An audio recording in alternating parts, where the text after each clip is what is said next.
I'm Deana. And I'm Suzanne, and thank you so much for tuning in to the Rise and Shine It's Hypnotime podcast. With Deana and Suzanne. That's us. The purpose of this podcast is to help you along your healing journey, to become the very best version of you that you can be, and to create the life of your dreams.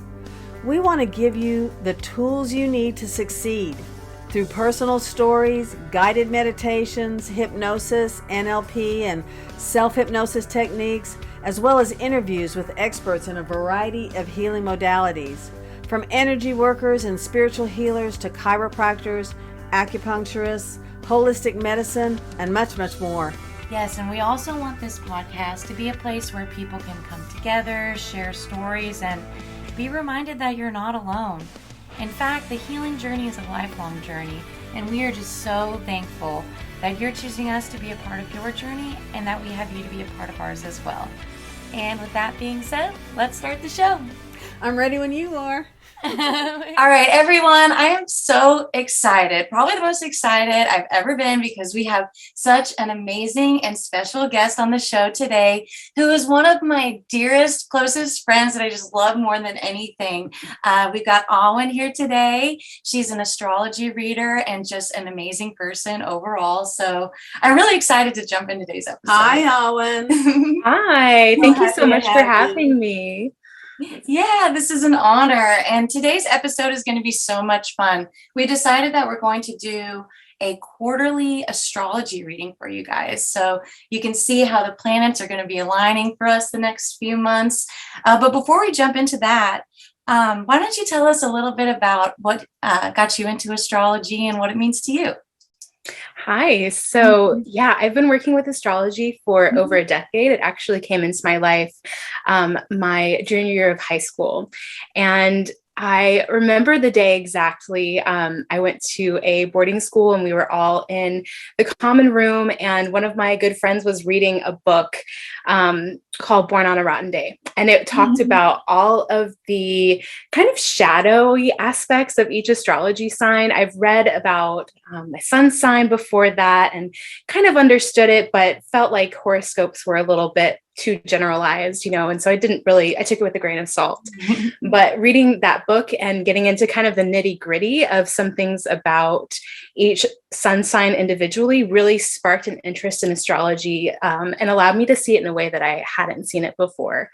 Thankfully, at that time, I had a really incredible mentor in my life who was a reiki master and studied astrology and gave me my first astrology chart reading and my first tarot card reading and all of this. And so when she and I met after I had discovered that book, she actually gave me my first astrology chart reading. And from there, I was hooked. It became a really incredible tool to understand not only myself and why maybe I act this in certain ways or make certain decisions, but also really helps me to understand the people in my life, my best friends, boys I had crushes on, things like that.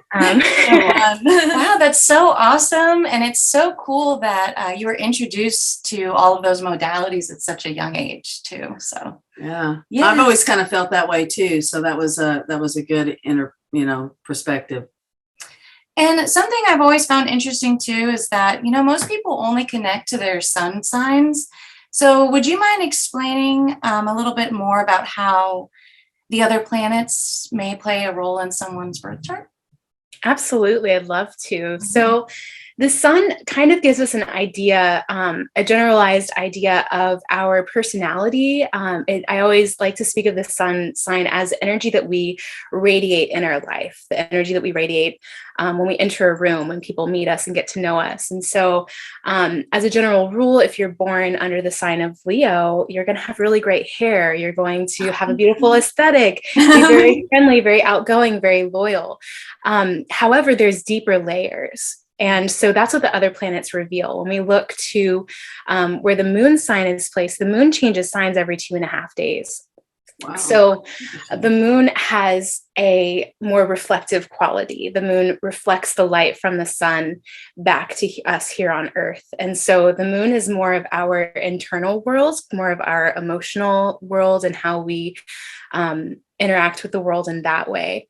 When it comes to a planet like Mercury, Mercury has a really big influence on communication. And if we look at the archetypes for Mercury throughout history, you think of Hermes, who has the shoes with the wings on it, right? Mercury likes to move fast. It communicates information. It shares thoughts and ideas and things like that. So wherever your Mercury placement is going to be, has an influence on how you communicate and how you connect with other people, how your mind works.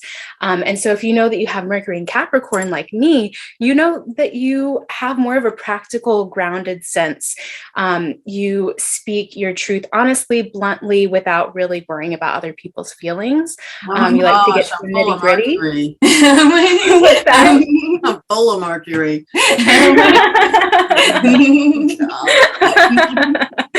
That's great. And so, and then at the seams. Yeah, right.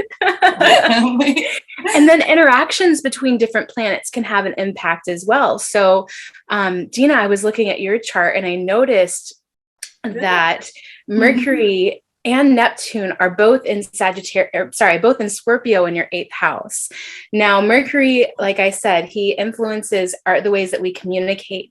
Neptune is kind of the realm of illusions, the realm of dreams, more dealing with the subconscious, and having both of those planets conjunct in Scorpio really sets you up for a beautiful career as a neurolinguistic reprogrammer, as a hypnosis, because you are able to use your mind to communicate with others, use your languaging to help people reprogram their way of thinking.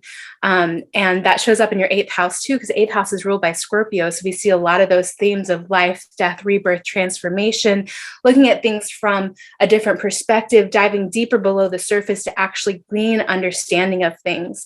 And so that's just a little bit about how some of the planets can play a role. So if you've looked at your astrology chart, that happens to be what I do the most. That's why you're so good at what you do. Or part of it, but yeah.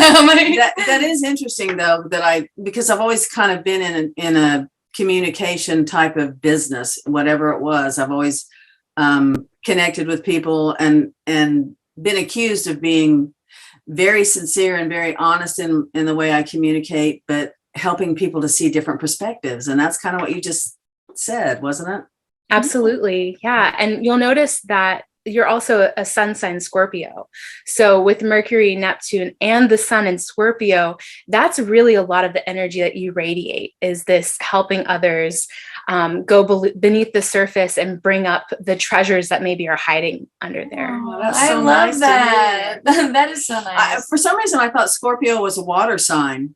It's the Scorpio sun sign? is a water sign. Oh, okay. So, but you said the sun sign. Okay, so I got that confused. Yeah. That is such great information. That is really interesting. Yeah. Do you have any more fun facts about her chart on hand? Or Okay, so something that I noticed that I thought was really neat, because I know, knowing you, Deana, you like to travel, you like to go explore.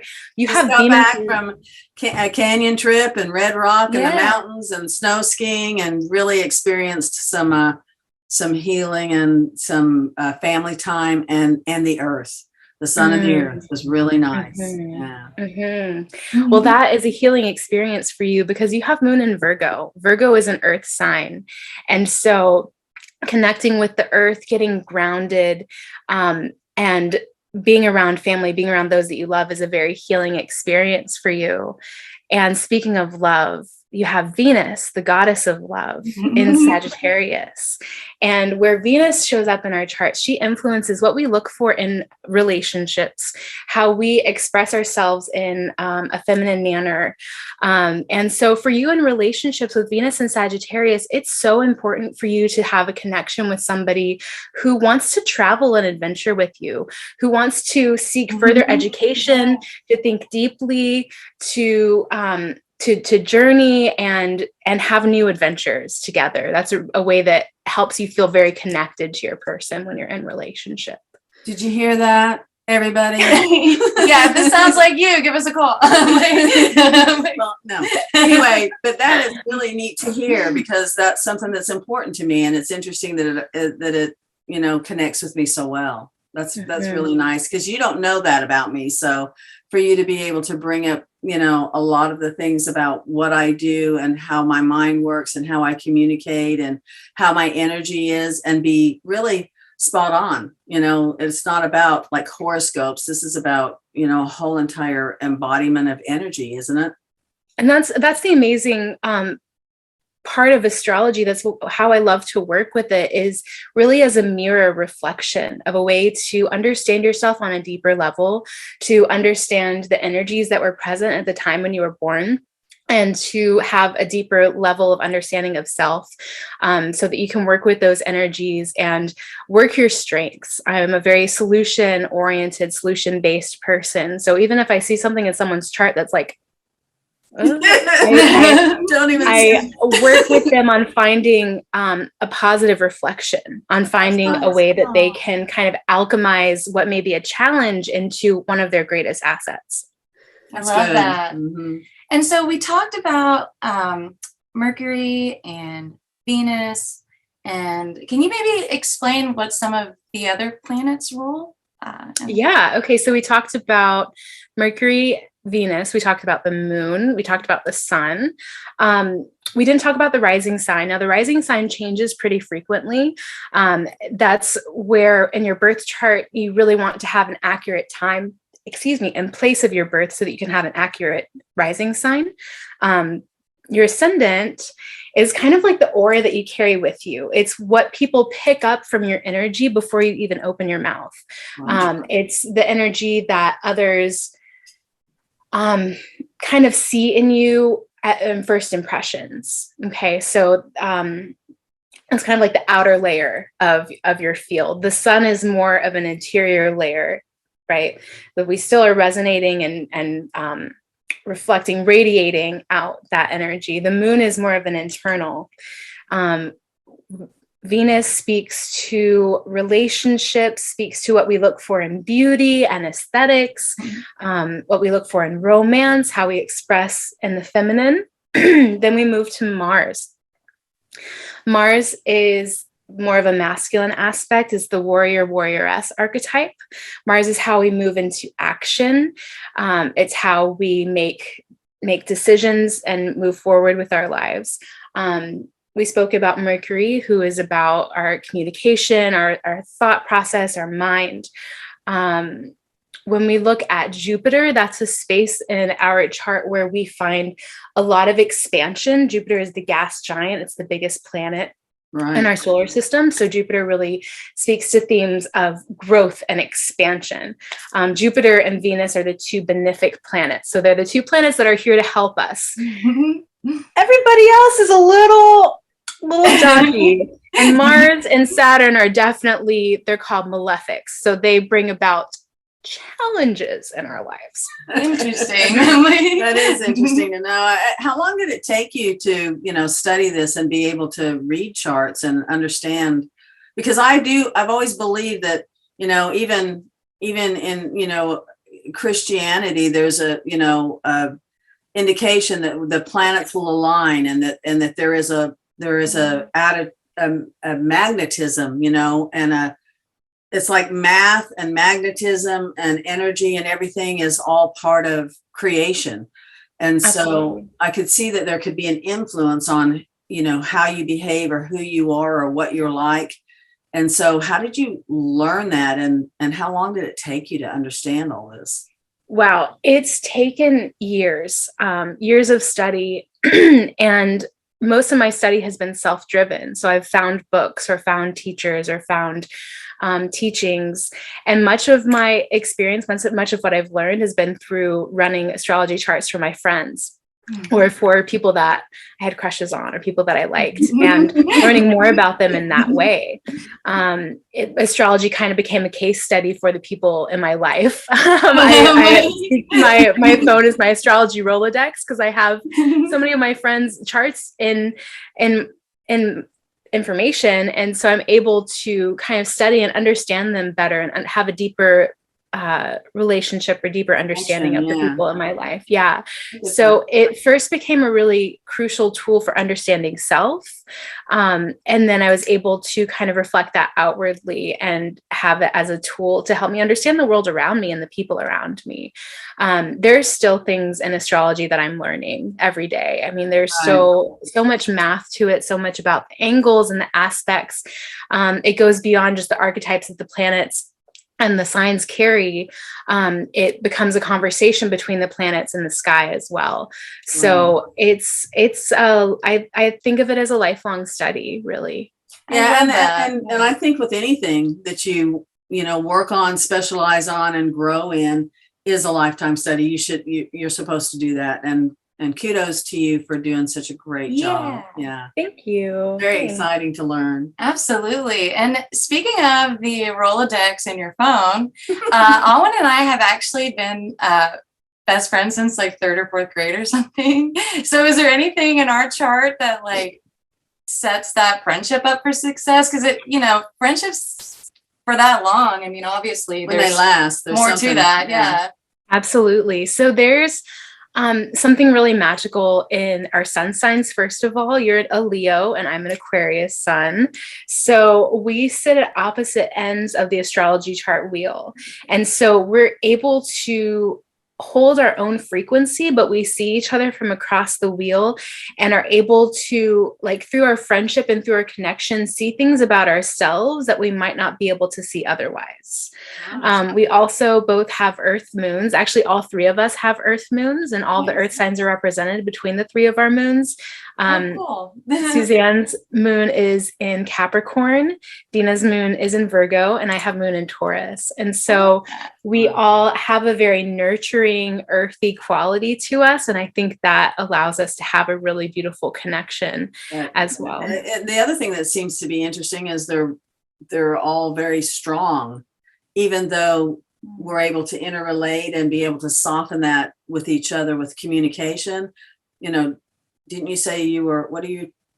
I have Taurus moon. Taurus, right? And she's Leo and I'm Scorpio. That's she's talking about the moons, because I have the Capricorn moon and she has a Taurus moon. You have a Virgo moon. I got the Virgo moon. Yeah. But we all have strong, I knew what she was talking about, but we also have very strong signs. Yeah. Yes. Okay. Yes. So our sun signs, all 3 of us are also fixed signs. I'm so happy that you brought that up, because that's a theme that we're going to see this quarter in our astrology is the fixed signs have a little bit of a challenge going on. The 4 fixed signs are Taurus, Leo, Scorpio, and Aquarius. So we also have 3 of the 4 fixed signs represented between the 3 of them as well. That's so cool. I didn't realize that. So now, why do we have a challenge? Can you explain that? Why we got one kind of coming up? Yeah, we'll definitely get into that in the astrology. It's mostly to do with where Saturn is right now. Saturn's in Aquarius. Okay. And Saturn rules Aquarius. He's the ancient ruler of Aquarius. But Saturn brings about really intense life lessons and karmic connections. He has a lot to do with timing. And so with Saturn and Aquarius, we have another heavy hitter, Uranus, who is kind of the maverick archetype. Uranus brings in sudden, unexpected changes. Uranus is the other ruler of Aquarius also. Wow. But Uranus in Taurus and Saturn in Aquarius have a square aspect to them. And so when 2 signs are in the same modality, or 2 planets are in the same modality, which is fixed in this case, it creates an aspect that's called a square. And a square can be a roadblock that creates a challenge, that creates a slowdown, or a square can be an opportunity for us to climb up over the roadblock and go a different direction. I was going to say a step up, maybe like a platform. Right. A step up or a step out. Mm-hmm. There you go. Interesting. This could probably go on forever. You've just got so much information, so much depth in this, that it would really be interesting to get you on here, and have you share this information that people can benefit from. Absolutely. Because I want to go ahead and dive into the forecast, but I'm realizing there is still so much more to know, because you mentioned how She's her Scorpio's in her 8th house, and I don't even know anything about the houses. So I'm like, it seems like that's something else we could dive into maybe the next episode. But if you want to, if you're ready, maybe we can go ahead and jump into the forecast. Whatever you'd like to do, because we just like to hear more. And I know you've got a plethora of information here that you could just go on and on and on. So yes. Oh my gosh, I could talk about astrology for hours. Makes me feel good. It's not about me, but it is. Well, it's your show. I'm just joking. I appreciate what you shared with me and the information you gave me, because it's very interesting. I'd like to know more. Yeah, it's my pleasure. Yeah, and it's a deep honor, because astrology has always been such an incredible mirror and reflective lens for me to understand myself. I love supporting others and understanding themselves as well through the lens of astrology. Yeah, so cool. All right, so are we ready for some astrology? Yes. Let's look at what this quarter has coming up for us. And for our AstroloTEA today, I am enjoying some Bengal spice tea with my very own lavender cardamom infused high vibe and honey. So cheers. Oh yeah, she makes her own honey, and it's so delicious. Her own honey? Yeah. You mean you infuse it with flavors?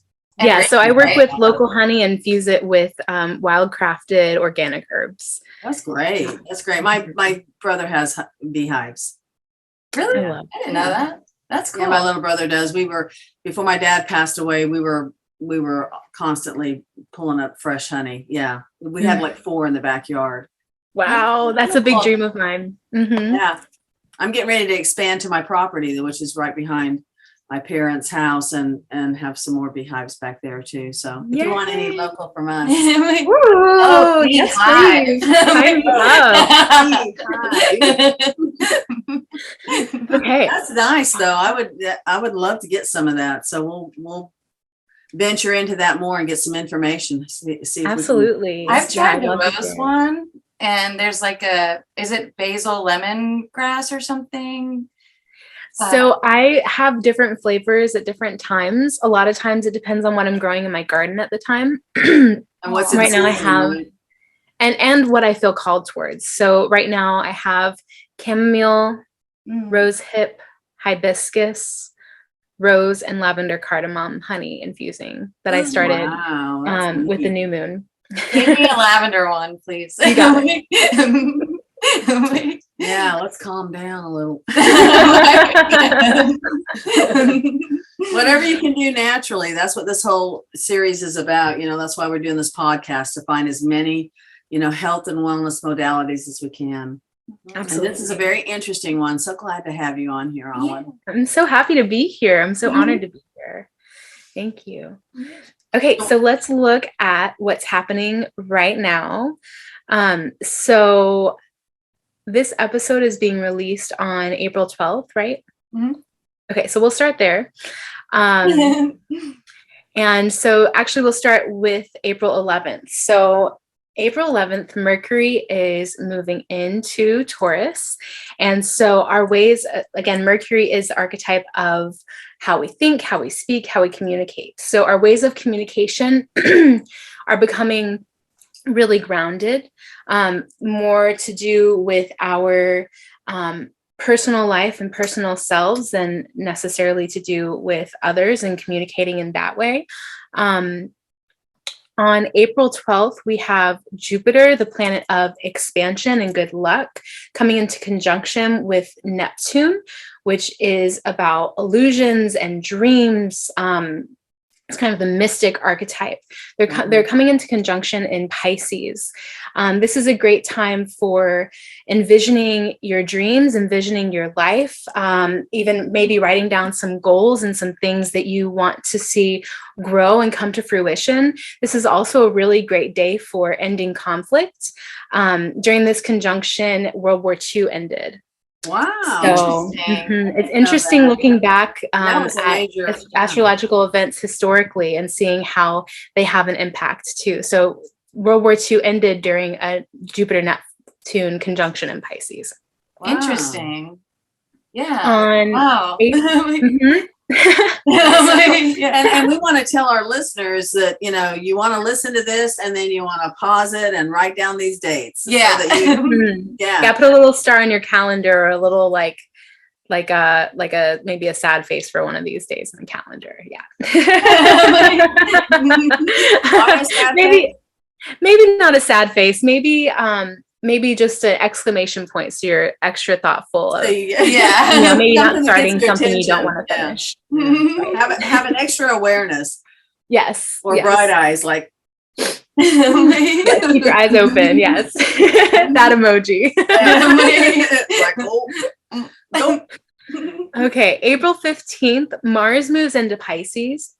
Mars does not love being in Pisces because Mars is a fiery energy. That's the warrior archetype. That's our action and our movement. And with Mars in Pisces, that is like a warrior in all of his armor trying to walk underwater. So our actions might be a little bit more centered around our emotions or around our feelings.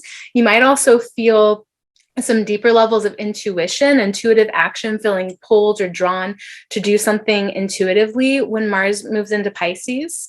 On April 20th, the sun moves into Taurus. And so when the sun shifts into Taurus, that brings us into our body more so. Taurus is really connected with luxury, with fine foods, with being cozy and comfortable. And so April 20th, moving into Taurus season, you may feel more of a call to be more materialistic, to go shopping more, to make your home cozier, to even look at some to a nice romantic dinner.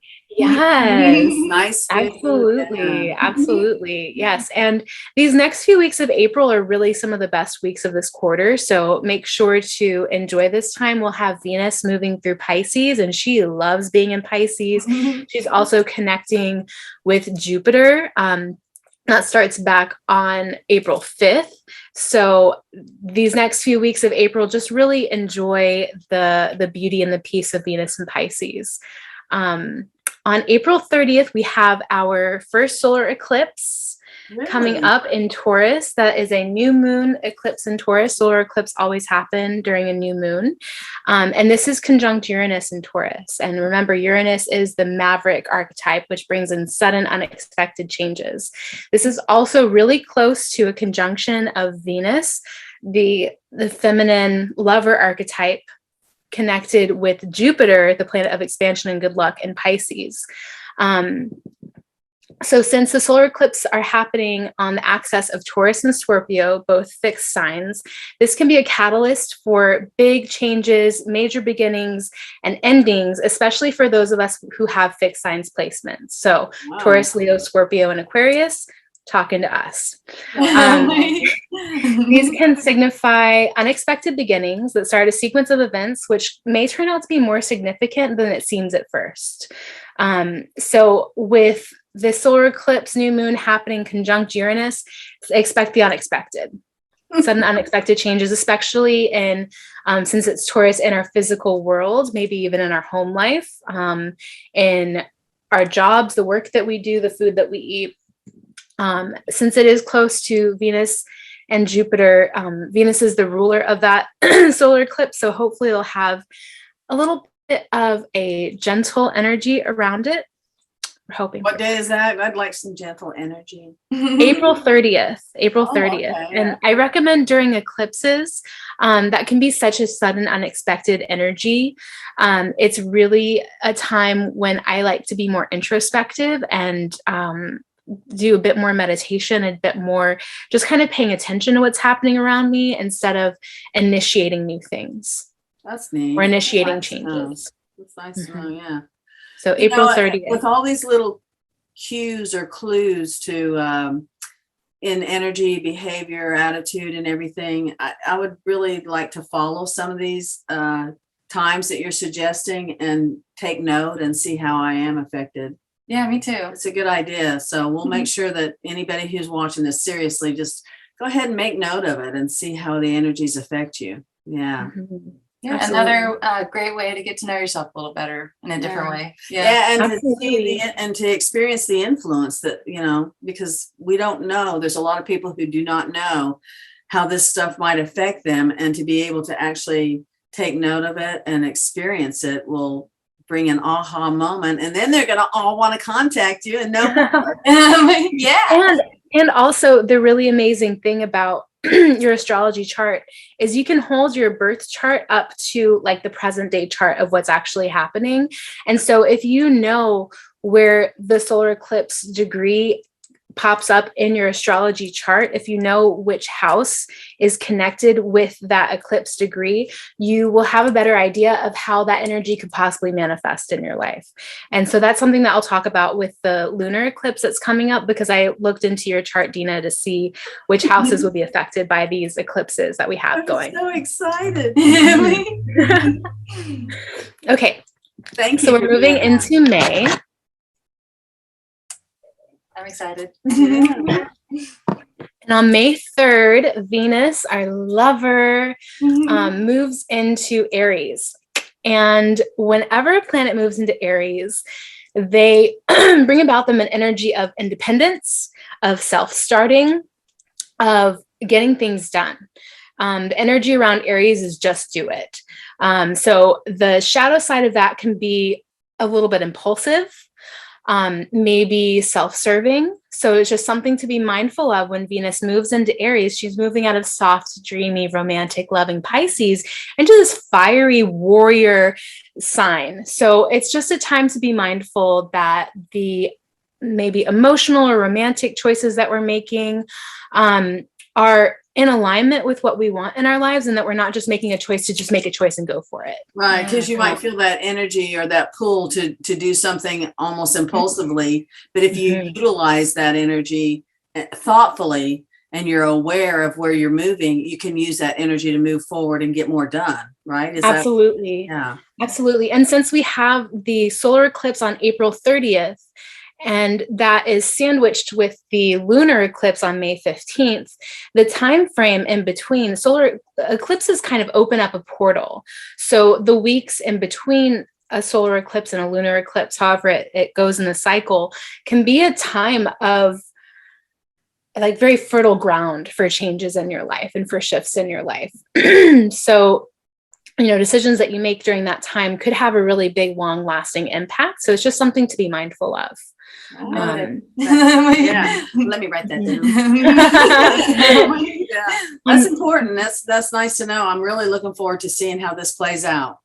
Yeah, it's interesting to kind of like take notes of your own personal history and see how the influences happen.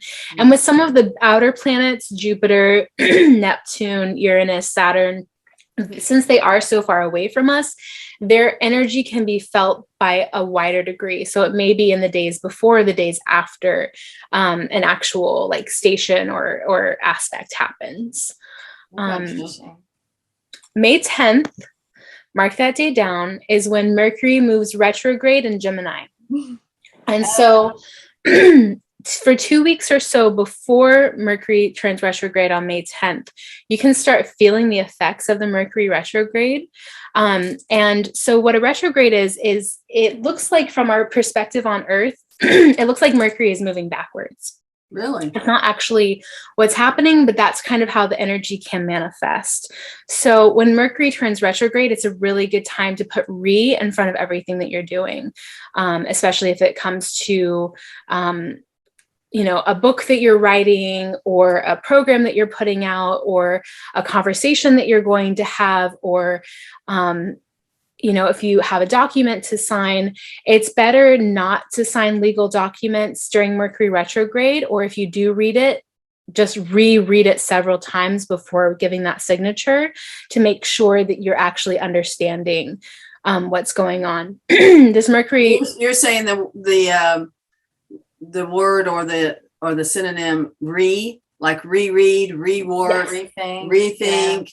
That's interesting. That's good advice, because most people are really scared of like Mercury in retrograde, But I mean, there are some benefits too, right? It's not completely. Absolutely. Yeah, it can be a challenging time. There are statistically a lot of car accidents will happen during Mercury retrograde, or, especially since it's happening in this eclipse portal too. It can be a time when people have to leave the planet, but it also can be a time where we're able to have a deep sense of retrospect and a deep sense of introspection. So if you take it as a time to kind of go inwards and to reconsider, rethink, recommunicate. There could be a lot of healing there. Recharge. Yeah, there's a lot of space for healing and a lot of space for deeper understanding before we move forward. Yeah, a deeper ability to become aware of what's actually happening. Yeah. Mm-hmm. Yeah. And this Mercury retrograde is happening in Gemini. Mercury rules Gemini. Gemini is the twins and is really connected with communication, with our siblings, with conversation, with the ways that we think, and the ways that we communicate ourselves. So this is a really great time to kind of take mental inventory of what's maybe some of the neurolinguistic reprogramming that you want to do. This is a great time to work on that during Mercury retrograde and to rewrite some of your stories. There you go. And one of the parts of neurolinguistic programming is to kind of disconnect from the neural pathways that keep us in, negative patterns or negative behaviors or things that are harmful to us or things that we can't seem to break out of. Mm-hmm. So when you're able to, make that switch during these times, it's going to be, our business should go up too. We're going to both go up together there. Absolutely. That's great. Okay, that's great information. Mm-hmm. Mm-hmm. On May 11th, Jupiter moves into Aries. And so Jupiter is expansion, right? And Aries is this fiery, energetic, self-starting energy. So this is a great time for getting things started, even like planting seeds of new idea, even if you don't move into action just yet, because remember, Mercury is still a retrograde, and I advise this is a time of journaling, of writing things down, of making it concrete in your mind before moving towards it in the physical world. And with Jupiter and Aries, I think that's really going to support some of these new beginnings, some of this leadership, growth and expansion, self-assertion, getting things done, speeding up, moving in new directions, and just do it. So is it a good thing to physically plant seeds as well? Absolutely. Absolutely. And planting seeds with intention can be such a beautiful way of manifesting. So if you're planting seeds with the intention of growing something in your life, growing a business or, a goal or a dream, it's a beautiful intention to plant that seed. With that I was actually talking about actual gardening. Well, yes, exactly. Mm-hmm.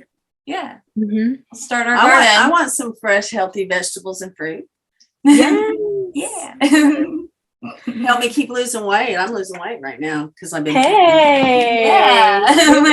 that hiking and nature is treating you well. Yeah, that's all so interesting. I think it'd be really cool to, if both of us take note of these dates, and whenever she comes back on to do the next quarterly forecast, we can kind of like reflect and see how these dates. That's a great idea. Yeah. I'd love to do that with y'all, and because we want to verify and clarify the things that are truly being influenced by the planets and our surrounding energy and our birth. And sometimes it's right in your face. Sometimes it's really subtle. Right. Mm-hmm. So it can be interesting to kind of track these things and see how it shows up for you in your personal life. Yeah. And sometimes it's something that you see like in retrospect after the fact of like, now I get Mercury was about to go retrograde. That's why that relationship had to end. Okay. There you go. Gotta do what you gotta do, right? And if any of our listeners decide to do the same thing, we'd love to hear from you too, and like let us know. Absolutely. That'd be really cool. Yeah, that's why I suggested already several times, listen to this podcast and actually, pause it and write down these dates and take pause emotionally, physically, spiritually to pay attention to what's happening for subtle and significant changes. Yeah. Right? Mhm. Yeah, I'm looking forward to this, Awen. Yeah. Very thank you. adventurous. It's so good to have you on. Yeah. It's so good to be here. I love working with y'all, and I'm just so grateful for this opportunity to share. Me too. It's an honor. And you have so much to share. Yeah. Right? Yeah. Well, do we have a few more important dates, right, for the forecast, or is that We do. We do Okay, have okay. some more important things. I'm sorry. We're I'm just so only- excited to hear all your stuff. And there's so much information. That's the thing is in these quarterly, I mean, I could go on for like a week of what happens in astrology, but compressing a quarter into kind of condensed little nuggets is yeah, there's so much information. There's so much that goes on. And it's really like a scientific study in a lot of ways. So I believe that. Yeah. all right. May 15th, we have the full moon lunar eclipse at 25 degrees Scorpio with the sun in Taurus squaring Saturn in Aquarius. Let's break that down because that's a lot going on. So, when we have a full moon, the sun and the moon are opposition, right?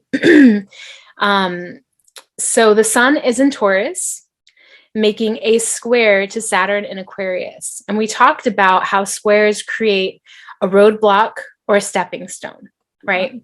And so with the sun square Saturn during this lunar eclipse, some of the themes can be a feeling of a burden of obligation or tension in your life, questioning whether you should push back on certain restrictions or impose limitations, or if you should go along and work with them for the time being. You especially want to see where 25 degrees Scorpio, Taurus, and Aquarius show up in your chart to find out the areas that this is going to impact the most for you during this eclipse.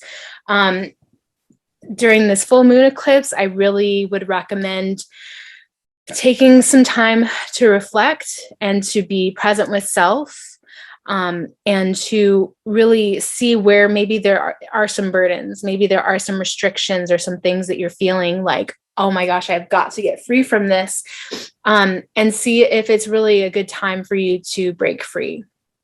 So yeah, it's great to see Are which you part. suggesting that you take caution if you're feeling that need, or are you suggesting that it's a good time to break free? It's a good time to have awareness, Okay. because eclipses begin cycles that last for about 6 months. Oh, I got you. Interesting. Because then in 6 months from this date, when the sun is in Scorpio, we'll be having Scorpio and Taurus eclipses. Wow. And so it's almost like bookends, if that makes sense. Yeah, Oh, yeah. That's interesting. And a great way to explain it. So it's like I said, it's really great to see which houses in your chart are affected by these eclipse points. I took a moment to look at Deana's chart to see where she might be affected. And so you have Taurus in your third house of communication, self-image, and outer personality. So there may be some feelings of constriction of how you're expressing yourself, how you're communicating. You may want to revisit your image and maybe loosen things up or shake things up. And then Scorpio shows up in your ninth house of self-expansion, further education, and long-distance travel. So this may be an area that you feel more drawn to or needing more freedom in. For me personally, Taurus is in my fifth house of self-expression, creativity, and celebration. And the Scorpio shows up in my 11th house of friendships, ideals, community, and humanity. So there may be some shifts and changes of how I'm expressing myself as well, and how I'm showing up in my friendships and showing up for my community during this eclipse. That's great information. Yeah. So eclipses can really bring incredible beginnings or endings for areas of life that correspond with those two houses of the eclipse points. These major changes can happen because something is amping up in that area, i.e. we're sowing new seeds that will grow in increments of 6 months. Or it could be that something is being brought to a close in that area to make space for something new, i.e. clearing the land. Interesting. So that's a healthy way to work with that energy. I can't wait to sit down in front of a calendar and make note of this. It's great. Seriously, it's going to be so much fun to work with you and to watch this play out. And so do you think this is just most affecting people who have Scorpio and Taurus placements, right? or? It's going to affect people with strong fixed sign placements pretty intensely, but everybody has these signs in their charts. Parts of them, yeah. Okay. Right. So everybody will have Saturn and Aquarius affecting some area of their life. I think my Saturn's in Aquarius. What's that? I think my Saturn's in Aquarius. Yeah, I think you're in your Saturn return right now. Oh, great. Mm-hmm. Yeah, you're not the same person coming out of it as you are going into it. I'll put it that way. Well, I'll tell you what, too, working with her, there's been some major shifts in what's happening in her life, and awareness and knowledge, finding things out, and moving forward too for her. So this is really interesting to watch. I mean, something in her lifetime that is major. Absolutely.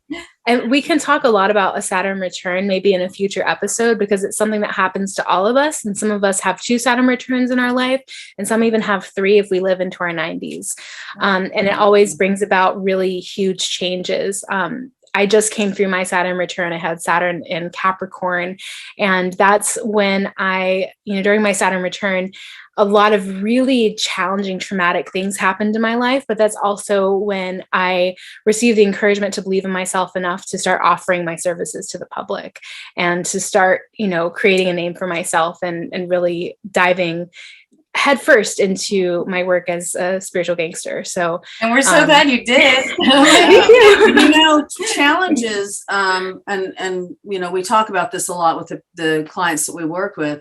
When we come across challenges, it's the biggest opportunity. The things that hurt the most or are the hardest to deal with or experience are also the biggest opportunities for learning or lessons or understanding. So, without these tests, or without these opportunities to experience struggle, you don't learn anything if you didn't go through this. So it's a major time to learn too, and that's the positive in this, to be looking at challenges instead of obstacles, but challenges as opportunities to learn and grow and create something bigger and better. Yeah, absolutely. I think Gabby Bernstein, she's words it like obstacles are just roadblocks leading you in the right direction. And I've always tried to remember that when I'm faced with an obstacle, because it's all about your perspective. If you look at it as maybe a detour that's heading you to something better, it's a lot easier to move and navigate through that. Yeah, absolutely. So what else do we get to know? So we're almost through the month of May, and then we have a few dates for June. So May 25th, Mars moves into Aries. Mars loves being in Aries. He rules it. And in Aries, he can move fast. He can move independently, and is able to do a lot of big things, a lot of big work. So if there's a project that you've been kind of spinning your wheels on, something that you're like, I'm ready to get this off the ground, I'm ready to go, you'll start to feel some good movement, some good traction when Mars moves into Aries, because coming up right after, on May 29th, Mars and Jupiter are going to come into conjunction in Aries. So we have the warrior archetype and the expanded one, the good luck archetype, coming together in the sign of Aries. So this can be a great time for self-starting, for personal growth and abundance, for leaning into deeper levels of self-sufficiency. It can also be a time of expansion of conflict or war and expanding selfishness. So it's just something to be mindful of with all of these incredible opportunities, incredible energies coming in. There's always that shadow side, that shadow aspect. And there is some concern in the astrology community that this Mars-Jupiter conjunction in Aries could mean, some bigger issues globally, right? So this is a time for us to really find some deeper peace within self, so that energy can kind of echo out. But it's a great time for, really revisiting your personal boundaries, your personal growth, how you act as an independent being rather than needing somebody there for you to walk you and hold your hand all along the way. Same day, March 29th, Venus moves into Taurus. And usually this is a really great movement because Venus rules Taurus and she loves being in that lap of luxury and coziness that we talked about with Taurus before. This time she's going to be squaring Saturn in Aquarius. So you see how every time a planet moves into a fixed sign, it's making some sort of aspect or angle to this Saturn in Aquarius. And Saturn really puts limitations on things and puts up some boundaries. So so that Saturn Venus square can bring some discomfort, but it can also, make us put in more effort towards having the comfort that we want, really earning it. And the saying, like, good things don't come easily kind of comes up with this square. Very good. On May 30th, we have a new moon in Gemini. So this is a beautiful opportunity to, plant seeds of new ways of thinking. New moons are a great manifestation point. So if there's a new business that you're wanting to come into, or you're wanting to maybe repair relationships with your siblings or with people in your life, it's a good new moon for that energy. On June 3rd, Mercury stations direct at 25 degrees of Taurus. So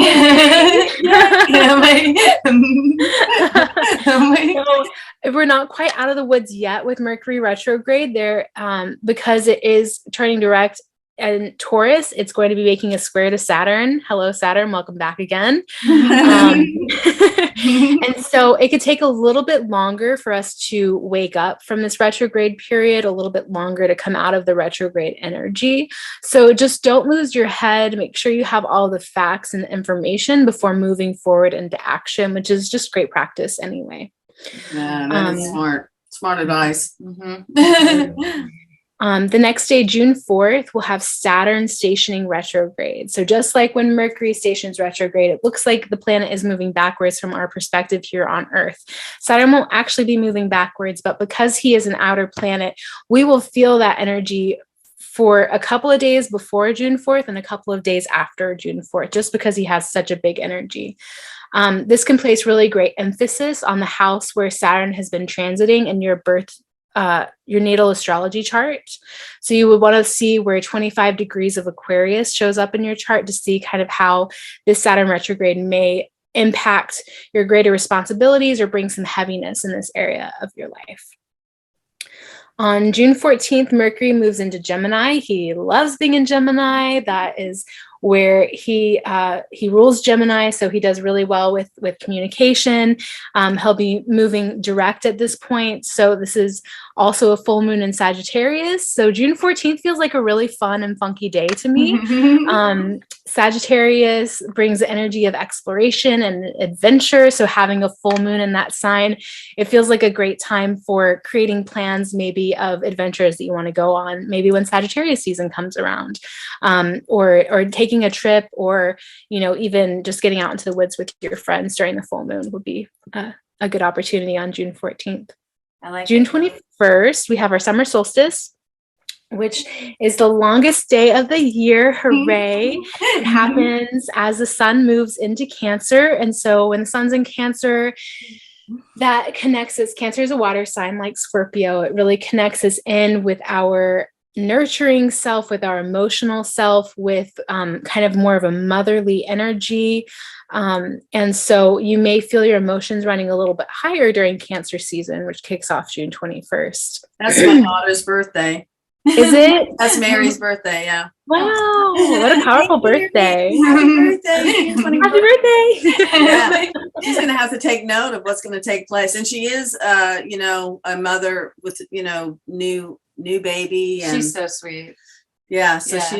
it's kind of interesting that it's fallen all into place for her too. That's a lot of information she's going to be excited to hear. Mm-hmm. Yeah, sure.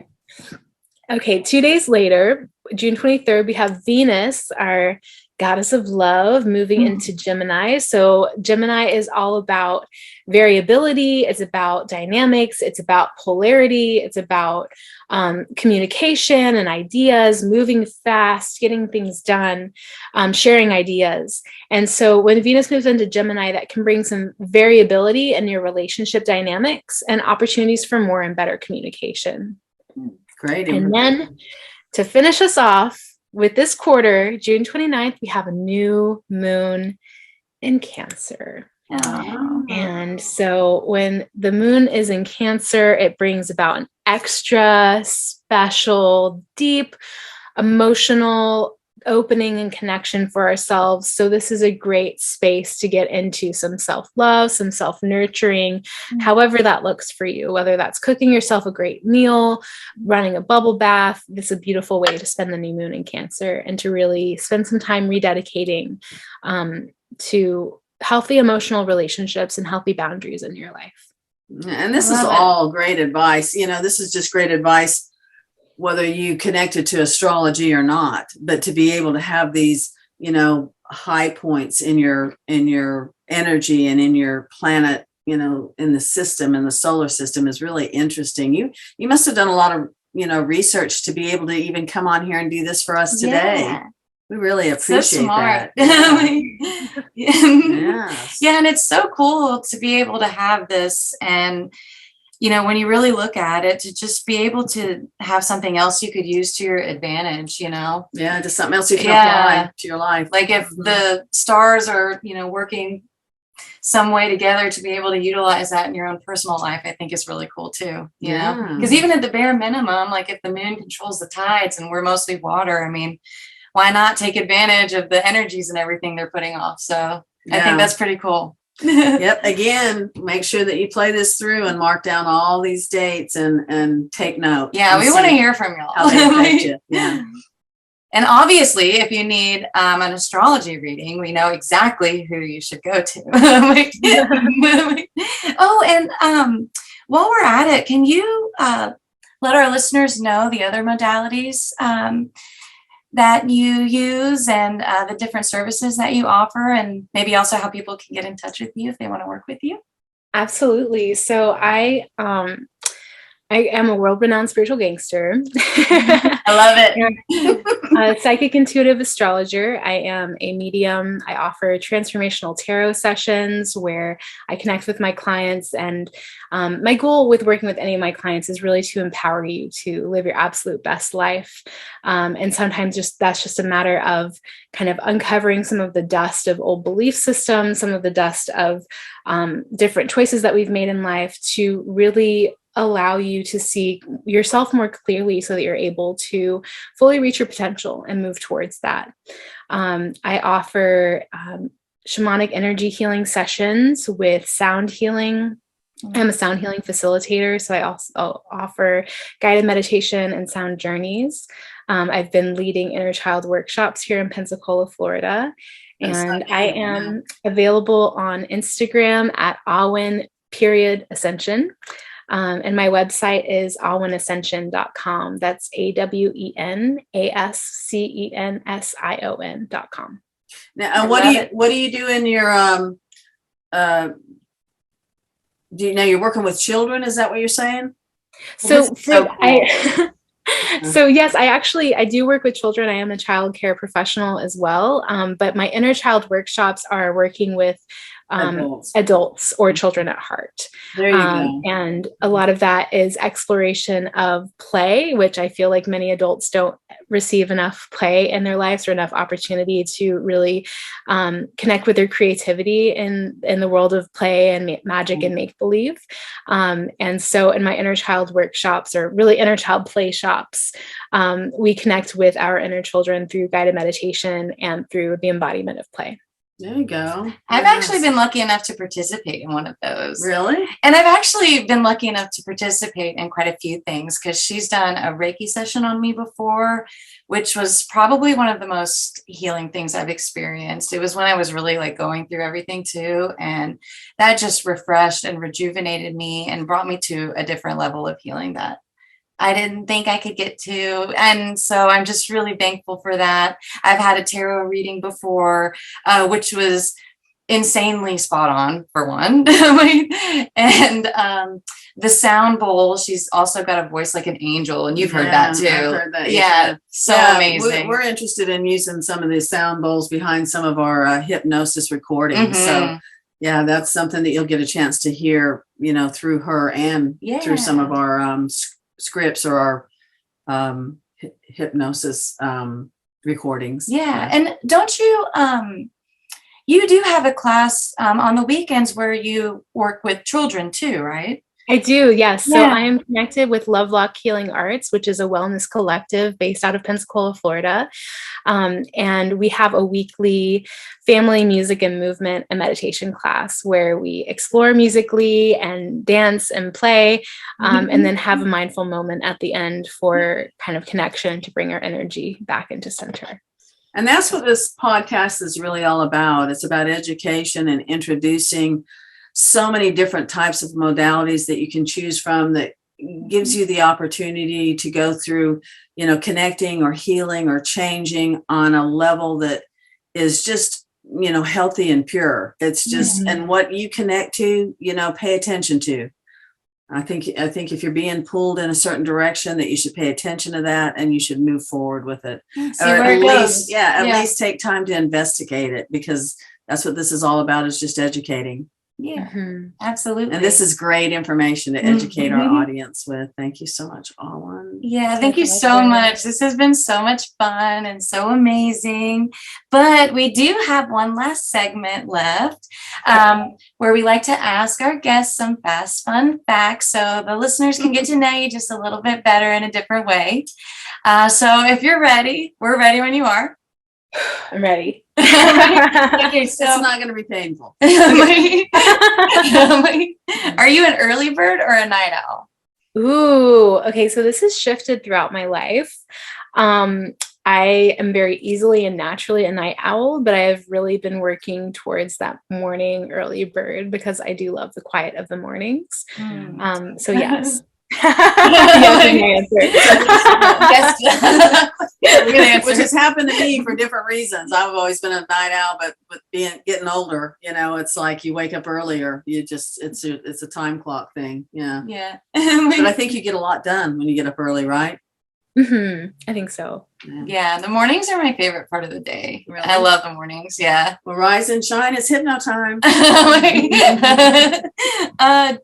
Well, normally we ask people if they know their zodiac sign. Obviously, you do. But can you give us your big three? Yeah. So I have Sun in Aquarius. I am Sagittarius rising, which I'm very thankful for because that's my only fire placement in my whole chart. And then I have Moon in Taurus. Awesome. So what is the one song that can get you hyped up no matter when or where you listen to it? Okay. Okay, so this goes back to one of my comfort shows, which is Parks and Recreation. And the song, this is so embarrassing. Hey,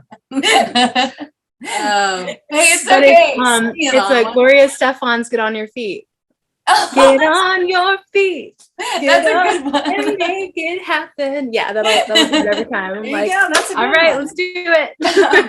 I'm about to put that on right after this. It's a good motivation song. It's always fun to learn these things because it does show a part of personality and stuff. Yeah. And it's positive. So yeah, that's great. What's lighting you up and exciting you the most in life right now?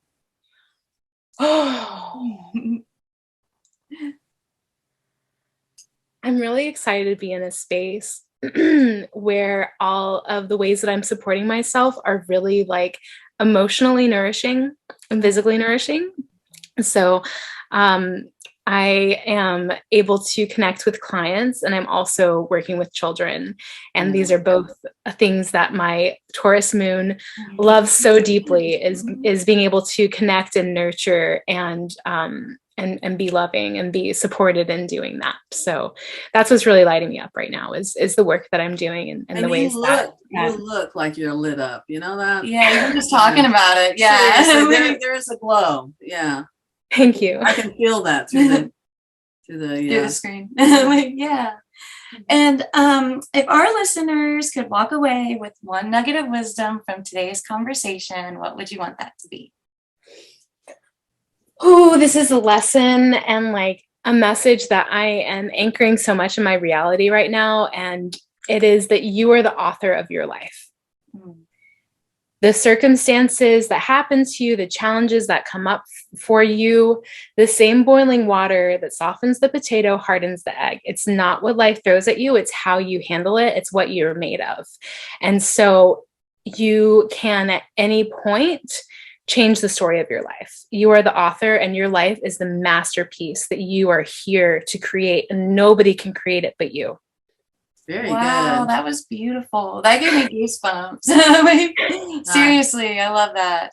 And that's true. It's true with all of these different modalities. It's all in how you handle it. A lot of times I'll tell my clients that when you walk out your front door, if you focus on your turmoil or problems or victimization or struggle, that'll be your world. But you can walk out the same front door and focus on the sunshine and the blessings and having gratitude and being happy and recognizing we're all in this together. And if we join together, we can handle life and make the changes we need to make it the best possible, no matter what's going on. So absolutely. And that's not to bypass the challenges and the hard stuff, because that's like the meat of what makes you who you are. Exactly. Right. But it's about working with that in a way that's healthy and that builds you up and supportive instead of, tearing you down. Very smart. Very smart. Wise words. Well, thank you so much. This has truly been so amazing, and I've really learned a lot too. Me too. Yeah. I can't wait to play this through and mark down some of these dates and just kind of feel the energy as it works and have an awareness. Yeah. Exactly. And then everyone needs to be sure to look out for our next quarterly episode. And we're just so lucky because we've got another episode with Awen coming up soon, healing the inner child through movement and play, correct? Mm-hmm. Yeah, so that's something else to look forward to as well. Great. Yeah. Mm-hmm. Looking forward to it, Awen. You did an excellent job. Yeah, thank you so much. Thank you so much for having me. It's an honor to be here. Thanks for taking the time to, look at my chart a little bit and share some things with me. Me next. Yes. I just love you so much. Thank you again. Love you too. Thank you. Thank you so much for tuning in to this episode of the Rise and Shine It's Hypno Time podcast. If you found some value in this episode and enjoyed it, please consider liking, subscribing, and giving us a 5-star review. Most people may not know that interacting with our content and our channel helps us to continue the work we're doing and reach more people. And we just want to thank you again from the bottom of our hearts for being such a loyal listener. And don't forget to tune in next week and every Tuesday for the latest episode of the Rise and Shine It's Hypno Time podcast with Deana and Suzanne. See you next week.